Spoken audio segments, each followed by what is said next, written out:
It's about 11 a.m. December 4th in Texas, Pflugerville, Texas. We still have millions of roses, hybrid, no fragrance really, but it's lovely.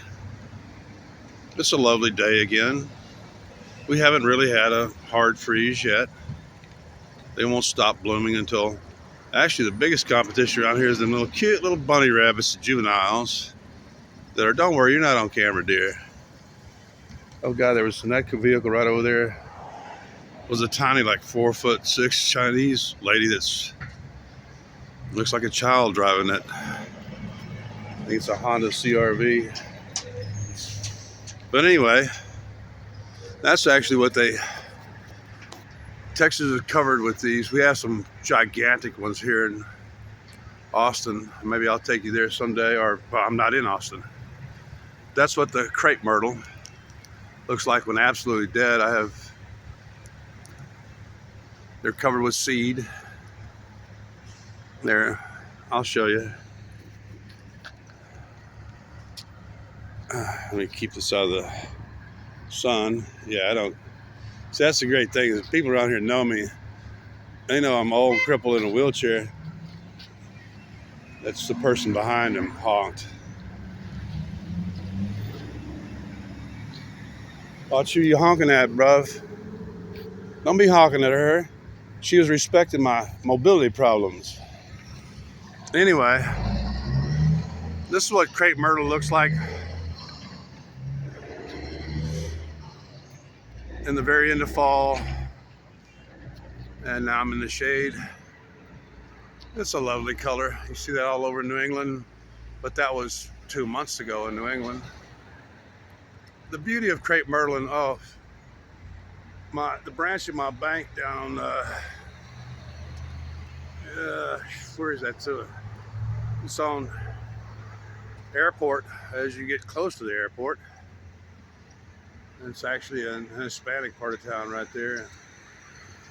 And they have some monster crepe myrtles that are real old there. They're probably at least 100 years old. I'm not sure how these look like they're probably maybe 30 years old. And the beauty of crepe myrtle is that it blooms heavy with blooms in summertime, all summer long. It's like bougainvillea all winter in the down south and stuff. And I remember when I first got here in summer, I would sit there and on a good morning, I'd be feeling like I already had a couple puffs of joints. And as the really fierce winds would, buffet the trees, I would just be in a rain of blossoms for hours.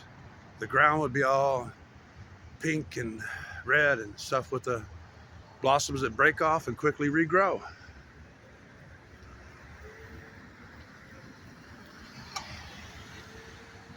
So that's it. I just wanted to, maybe I'll show you sometime in springtime.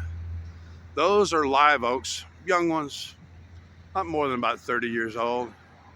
On my place, I've got live oaks that are 300 years old, have a massive crown that comes down to the ground that's 80 or more feet wide. And with space underneath, you can actually live under them with like a buffalo robe year round. You can even build like a small fire in there and with a little bit of control or a deflector, not damage any leaves above it. But that's one of that's actually, I don't think that may actually be Quercus ilex from California. I don't think that's the native Texas live oak. But the ones on my property, they were definitely there before my people got there. All you gotta do is count the tree rings. Anyway, that's it. I just wanted to get up and move around a little bit while my knees were still working good. Being an old footy, a rugby, I'm not really a rugby, I'm a footy, American footballer. We tend to have, especially at my age, we tend to have some minor mobility problems.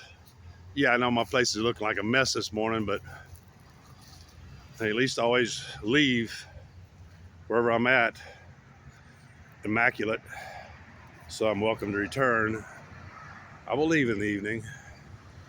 Anyway, happy Hanukkah, Merry Christmas, everybody. Happy Boxing Day, Kwanzaa, which is a made-up, can't find any trace of it in history. And here we go. You know, that wasn't that painful. You'll know I'm in pain because I'll start breathing heavily from the anxiety and the pain. So I'll try to introduce you to more like native or plants that are abundant here in Texas. This area is actually, the Austin area is full of non-native species, and that are quite lovely, and they're because of the explosive growth, a lot of them are quick growing trees and